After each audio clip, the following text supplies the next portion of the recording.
Alrighty, let's start with the yellow sheet. Made sure everybody had their name on that, the concept sheet. And we've got a wonderful looking list here of things that the state wants us to know. And remember, you have to pass both semesters of Algebra 2 in order to get a high school diploma in the state of Minnesota. That's the state. That's not us. The state says that. And these are all the good things we're going to do in these sections in order to make that happen. And today we want to focus on the concepts on the back for 2-1. So we've got graph relations and identify functions. Well, let's see. That's not even on here. So then we think, well, why isn't it on here? That's actually a middle school standard, being able to graph these and tell if they're functions. So these are the high school standards. They're saying, hey, what we're doing today should feel like, gosh, I already know that because you did it in middle school. So let's take advantage of that, huh? And grab your packet and let's start talking about this good chapter 2 stuff. We are going to graph relations, all right? What on earth is a relation? A relation is absolutely any sets of ordered pairs that you can graph. We could make up a bunch of random numbers and say, let's put them in pairs of 2 and let's graph them. There's nothing special about them. They're just ordered pairs. That's all they are. But functions are incredibly special. There are certain things that we can do in math when a relation is a function. In fact, a lot of calculus requires that you're working with functions. So we need to know which ones are functions and which ones aren't. So we're going to start up here with a relation. Absolutely anything that somebody says, here, I just made up some numbers and graph it. That's a relation. That is a set of pairs of input, usually the x's, and output, the y's, values. That's all it is. Input and output. So the x's, they're the inputs. They're the domain. Domain is fancy language for what numbers are you going to put in. So that's the domain. These, we're going to find out a little bit later in the notes, are also called the independent variables. So it would help to write that down right now. The independent variables.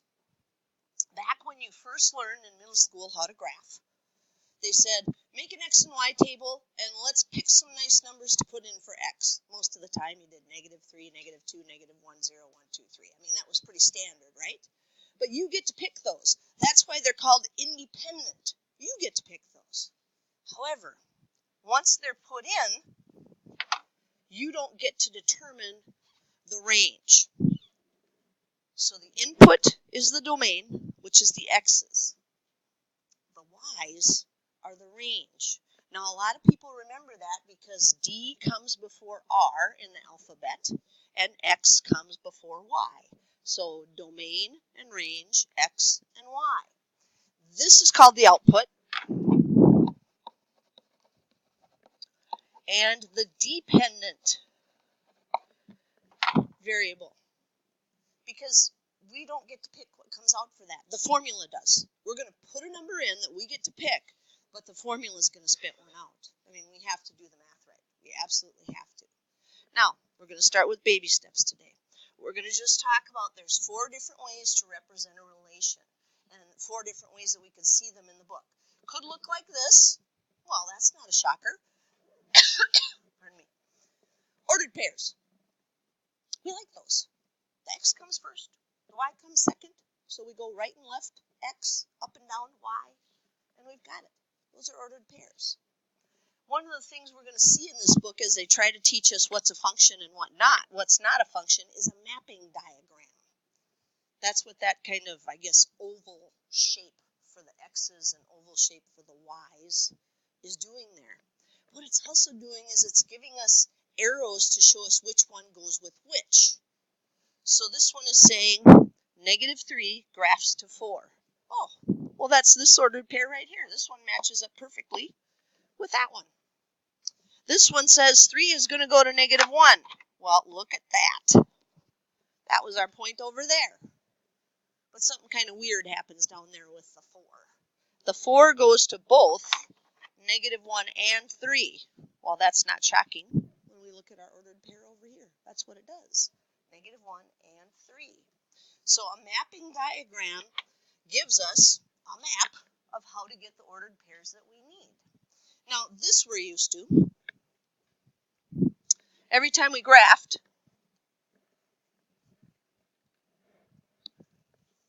we used a table of values until we found some trends, things that we saw always happened with our graphs. But usually we used a table of values. And again, these are the exact same ordered pairs in the other examples. -3, 4, 3, -1, 4, -1, 4, 3. They're all there. Finally, if we do graph all of them, then we get this, a graph. So we just graph our little ordered pairs and see what we have. Relations, graphs of any sets of ordered pairs. So 4 different ways that we can see them. Ordered pairs, mapping diagrams, tables, and graphs. Now, problem 1 is just, do we remember how to do this whole graphing thing? When skydivers jump out of an airplane, they experience free fall. At 0 seconds, the skydiver is 10,000 feet above the ground. At 4 seconds, he's at 9,744 feet. At 8 seconds, he's at 8,976 feet. At 12 seconds, he's at 7,696 feet. And at 16 seconds, he is at 5,904 feet. How can you represent this relation in 4 different ways? Okay. So we're supposed to think, how could we do this with ordered pairs, a mapping diagram, a table, and a graph? Pretty obviously, we're going to have to do the graph, right? But let's do them in the order that they gave them to us. So first things first, they had ordered pairs. Oh, well, let's see. How should we figure out which ones go with which? Well, if you actually think about how you would graph these, that helps you figure out which ones would be the X's and which would be the Y's. Notice every time they give us information up here, they give us something in seconds and then something in feet. So it would make sense that seconds will go this way and feet will go this way. So that would mean that we want it to say seconds, comma, feet when we make our ordered pairs.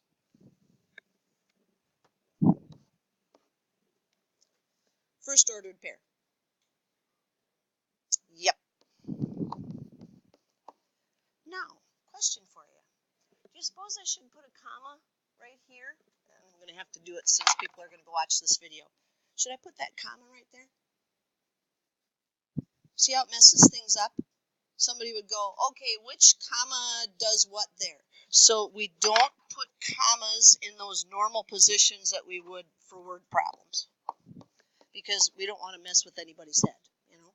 They can look at it and see it's 10,000 without the comma there, and they'll know. All right, what's our second pair?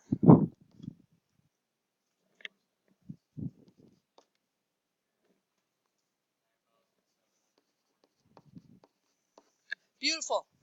Seconds and feet. Are we done, or are there more of them? There's more. What's the next one?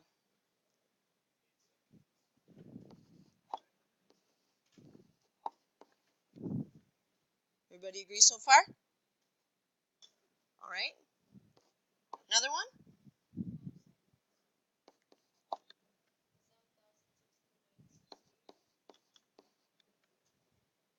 Got them all? Oh, they gave us more in this one, huh? All right, so what do we have?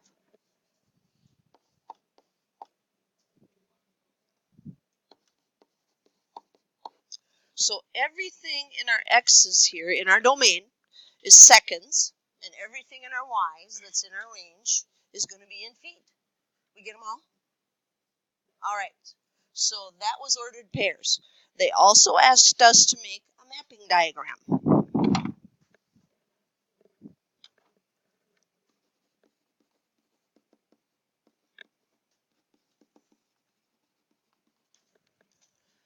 And And this was where they did the ovals with the arrows. So, in my first oval, I need everything that's an X.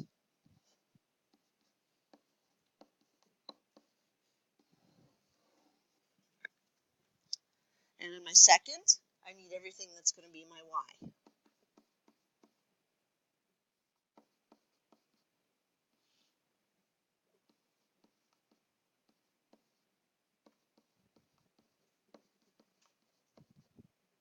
And that's going to be a wider oval there.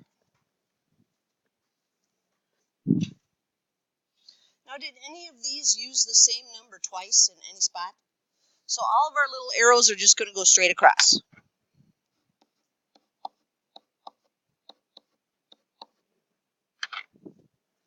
Ta-da!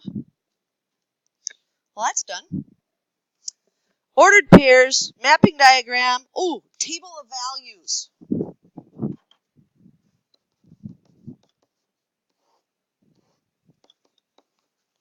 With our X's and Y's.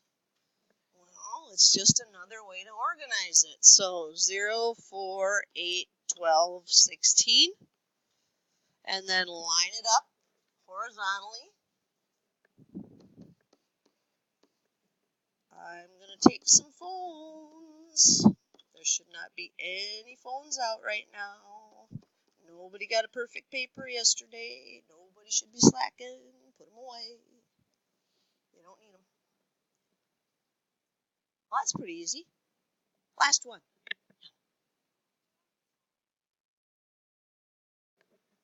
Couldn't hear you. I'm recording it right now. Yeah. And it's always on Schoology. I record every lesson that we have, and they're on Schoology. All right. Here comes the one that's going to take the most time, right? Yeah, we got to graph them. So, there's only, 5 of them? But it takes a lot of labeling and stuff to get there. All right. Now, I happen to know that there are no negatives. Did you see that? No negatives. So we're just going to use this as a big old first quadrant positives graph. And I would love to have a big label, because if you're going to do a graph, do it right. Show it so that people will know what it is you're talking about. So I go back up here and I try to figure out what's something we could label this. Free falling skydivers. That'll cover it.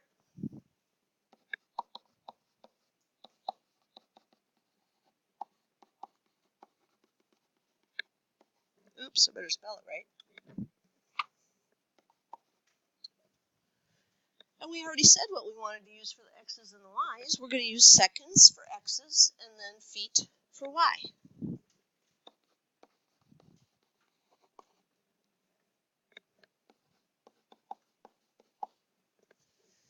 Now come the tough decisions. Let's see. Well, the X's aren't going to be too bad. I happen to know this is a little 20 by 20 block. That's what I put up there. And 16, that's pretty close to 20. We could go by ones. But if I try to write 1, 2, 3, 4, 5 up here, it's all going to like squish together. So usually I won't label every single block. I'll maybe go every 2.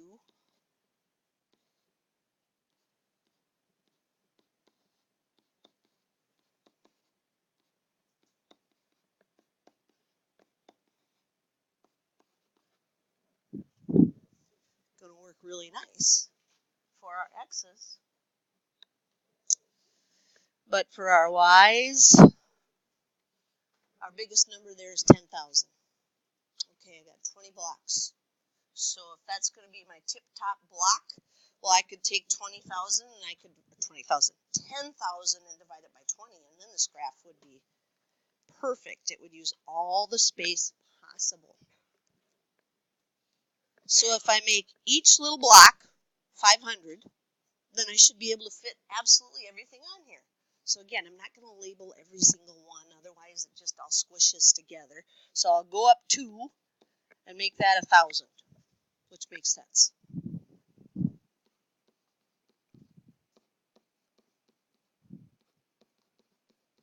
Now the purpose of all of this fabulous labeling is that if somebody looks at our graph, they don't need to read the rest of the problem. Everything's there. They're going to know.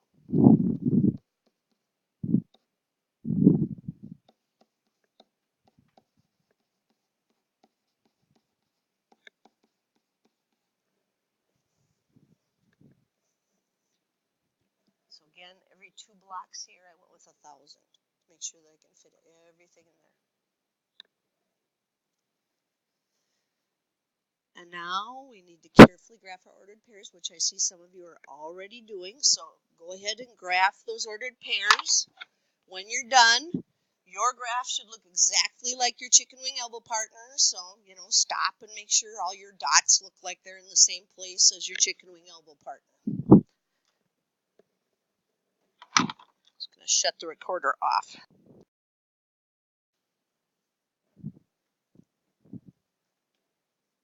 Again, when both of you are done, kind of compare your graphs. See if it looks like your dots are going where they're supposed to go.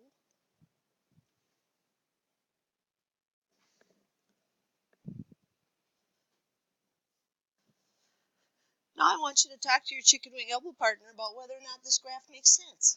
If you look at that graph, does that make sense for a free-falling skydiver?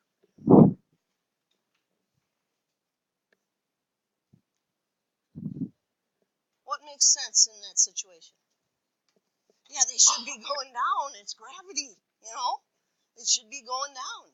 And yeah, there are going to be parts where they're going down faster than other parts. So it totally makes sense. And I saw some of you connecting these up. Yeah, instinct tells us we want to make a prediction.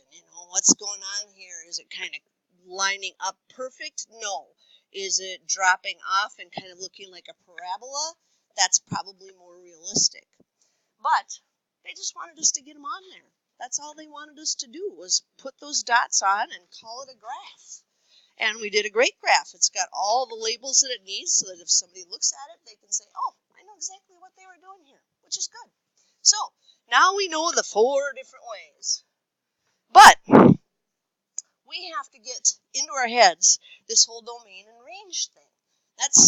It's not really a new piece. You did talk about it way back when. It's just a matter of remembering.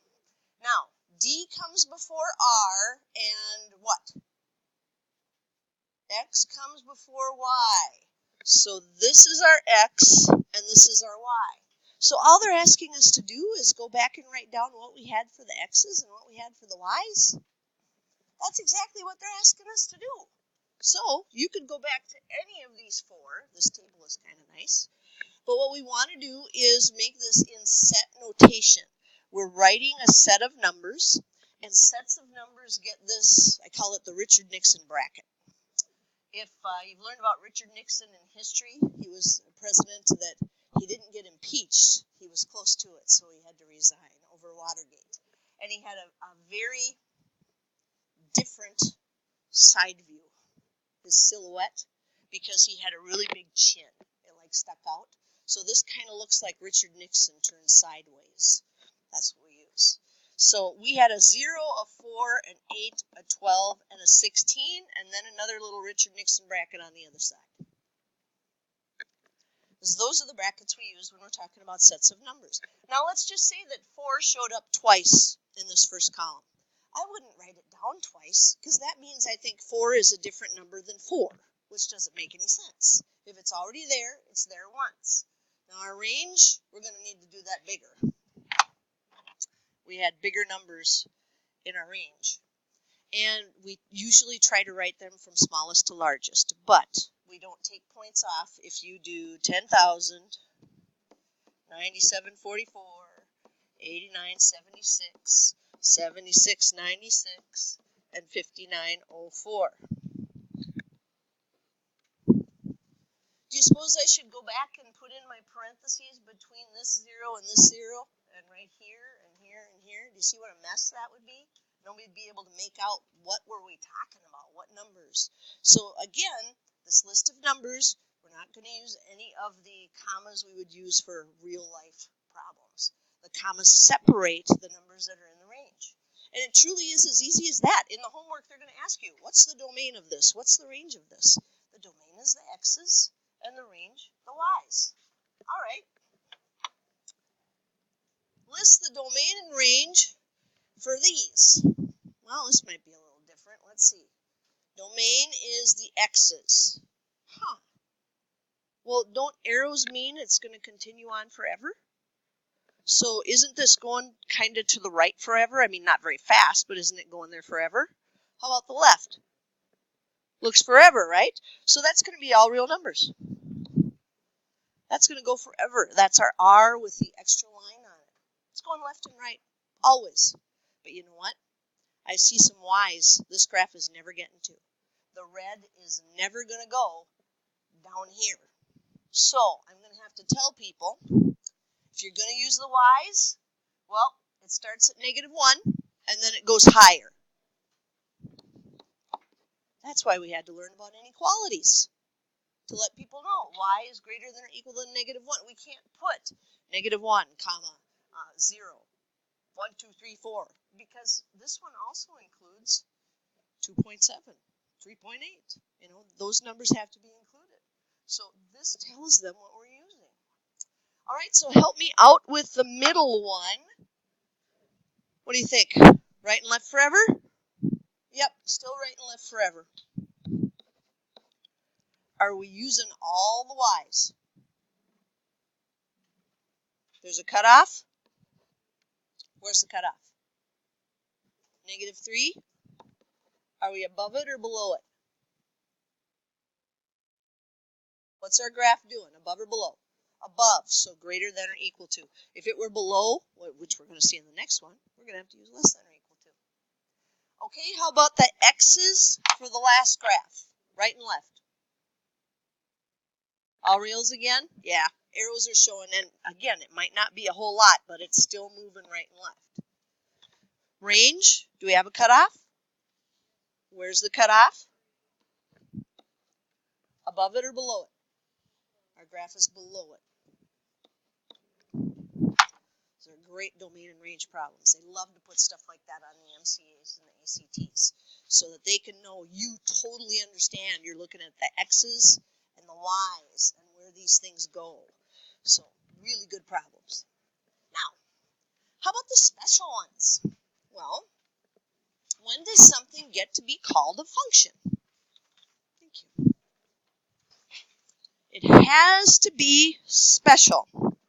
So to be a function, a relation, which we are saying is any graph out there, is not enough. A relation where each element in the domain, the x's, corresponds to exactly one element in the y's. Well, that doesn't look very much like exactly. I better try again with a little better penmanship. There we go. This means we put one number into our formula, and it kicks out one number back. Wait a second. Isn't that what they all do? You put a number in, you get one number out. They don't all do that.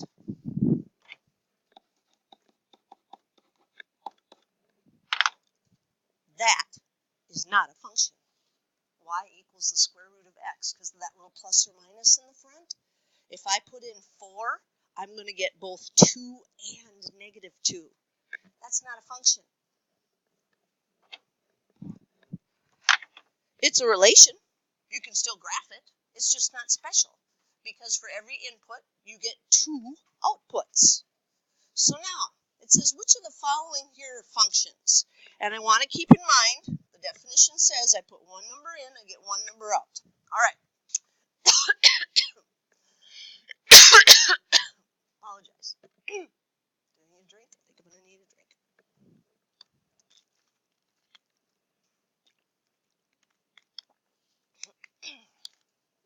Okay. If I put a 2 into this function, where does the mapping diagram say I'm going to get? What do I get back? Is that one number? So far, so good. Put in a 4. What do you get? Is that the only possibility? One number. Put a 5 in and you get? Any chance it could be anything else? No, that's what the mapping diagram says. This is a function. This is good. Now, it might have made us a little nervous because we saw 2 and 4, and we saw, oh, they're both going to go to 1. That's got to be bad. No. one number, you get one number back. Let's look at B. Put in an 8, what do you get? 6, any chance it could be anything else? Nope, one number. Put a 1 in, what do you get? That's it?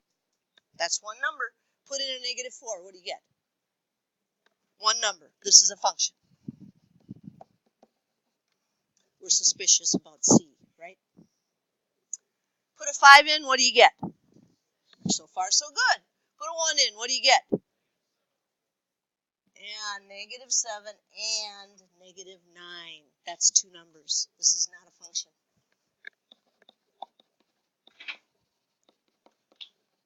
Not a function. It's spitting out two answers. We put in our number, two things came out. Alrighty, let's look at D. For every input, there needs to be exactly one output. Here's a 4.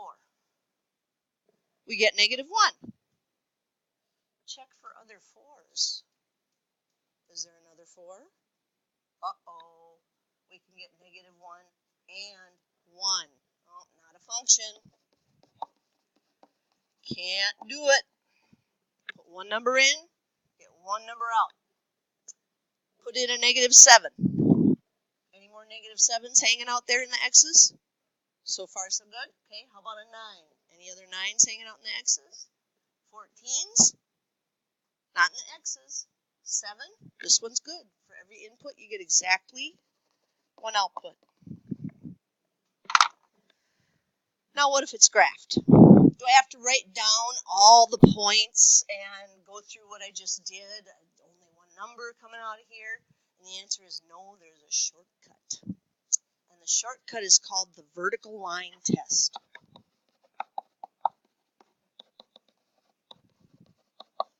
What that means is, if we draw a vertical line through any of these points on this graph, it should only hit one point. If it hits more, it's not a function. Uh-oh. First line I drew, it's not a function. It can only hit in one spot to be a function. So the rest of these would have been okay. They were just going to hit one when I drew my vertical lines. But as soon as I find one that has more than one point on it, I'm done. It's not a function. So like I said, it's called the vertical line test. We're usually going to shorten that to the VLT. That makes me hungry thinking of a BLT. It's a BLT. There it is. So this says, let's give an example of a function. So we can use any of those 4 ways: ordered pairs, mapping diagram, table of values, or graph. The graph one usually goes the fastest. So what you want to do is try to draw something so that no point is going to hit twice. You'll have 2 points wherever you draw a vertical line. So you could, of course, do any of these other ones. In fact, if you wanted to, that's all you would need to do. You put in a 2, you get both 1 and negative 1. You would be done. That is not a function. Oh, they wanted a function. Here I am giving you not a function.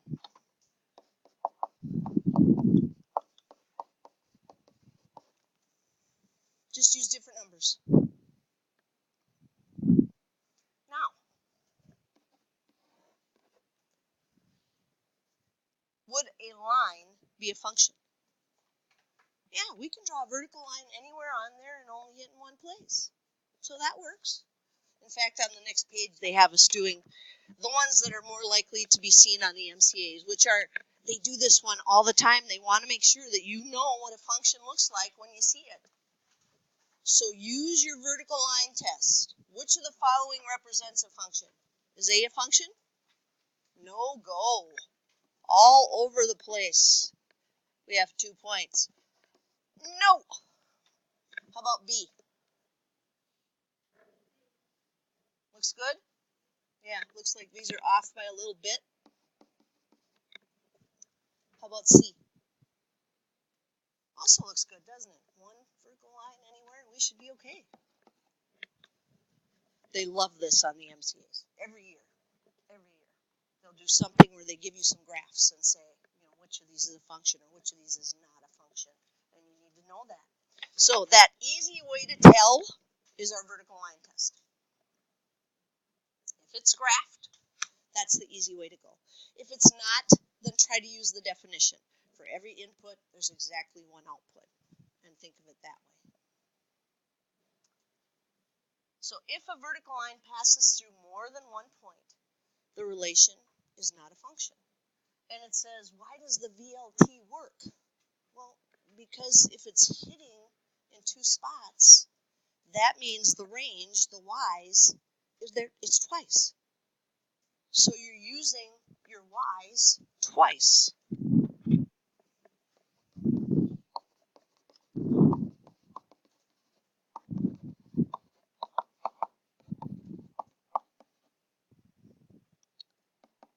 If it is not a function.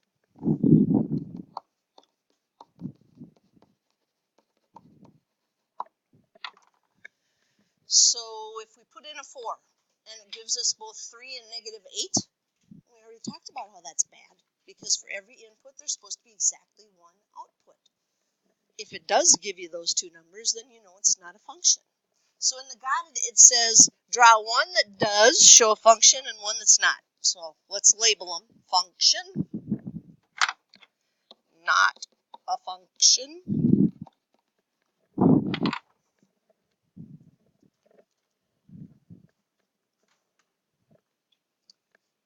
And draw one example for each.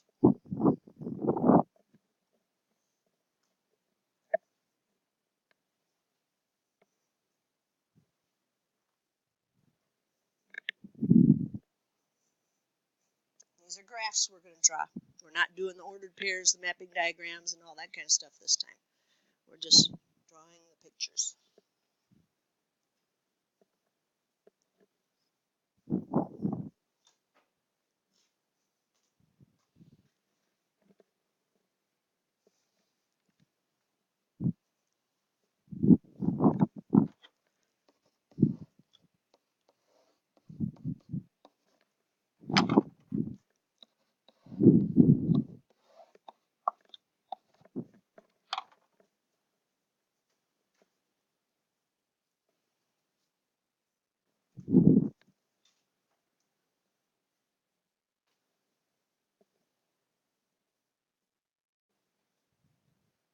And I see all kinds of different graphs being drawn here. We just want to make sure that what we're drawing is absolutely going to be a function or not a function.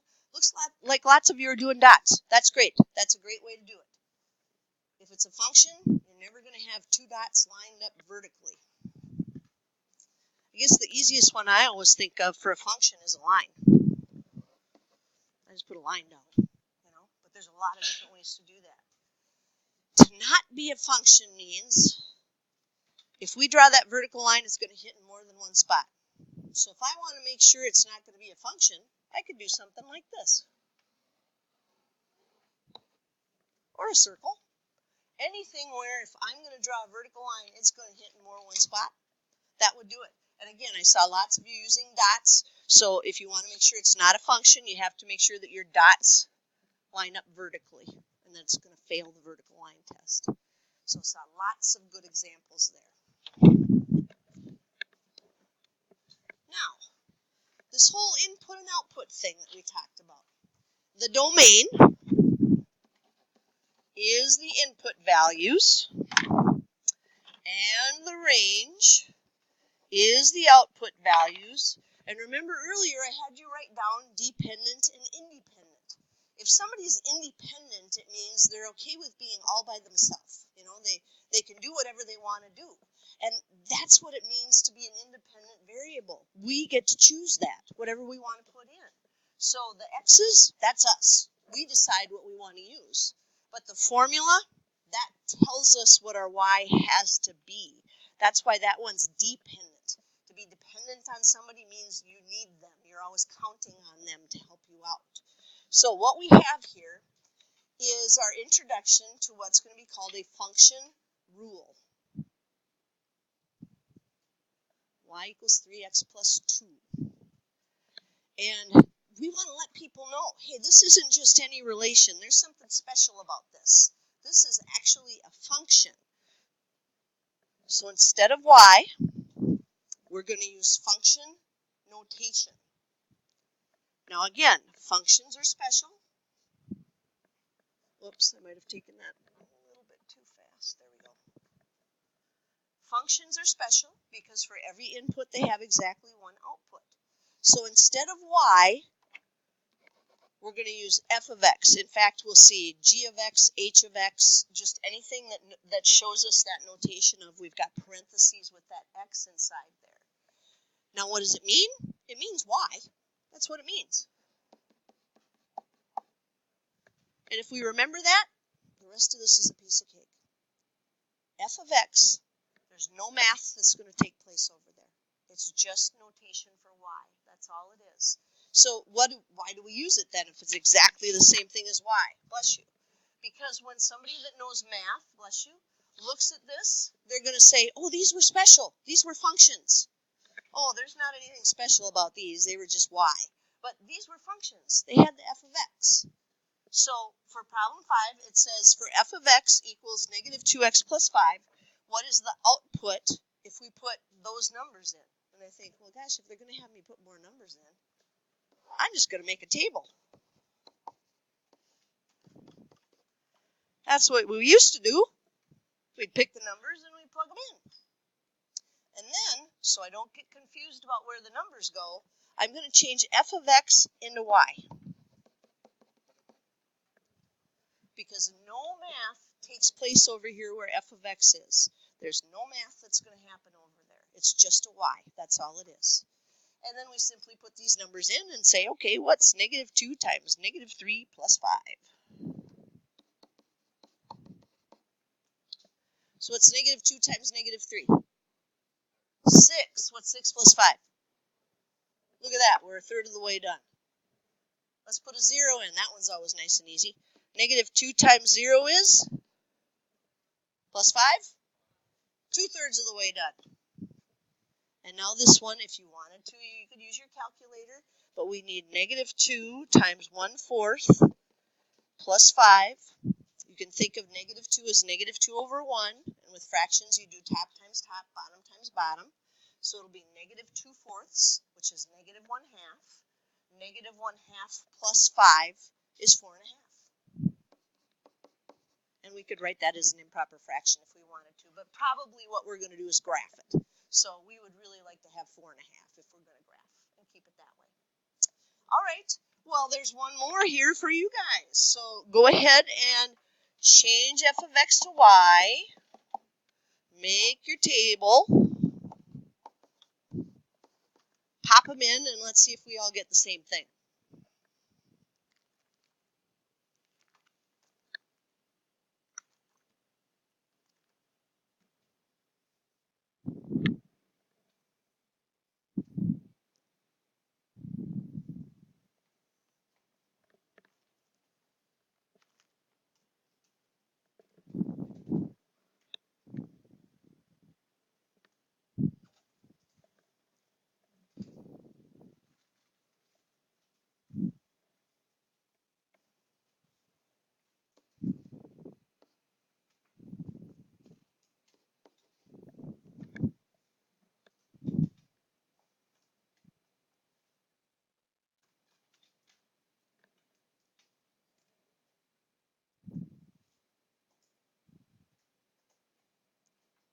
Paige? Oh, you don't like one of my answers? Which answer? Yeah, this one's not right. That's not right. Negative 4 times 5 is negative 20, and negative 20 plus 1 is negative 19. Now, would we notice that when we graphed it? Absolutely. We'd say, well, these two line up nice, and this one's off. Then you'd notice that it's wrong. Now, we didn't get to the little word problem-y things. We will have to do those tomorrow. We'll start those. So that said, if there ends up being a little word problem thingy on here, wait until we cover it, unless you're like, oh, I absolutely have this. I absolutely know how to do this.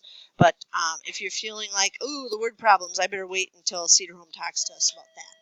Then wait on those. All right, you did a great job.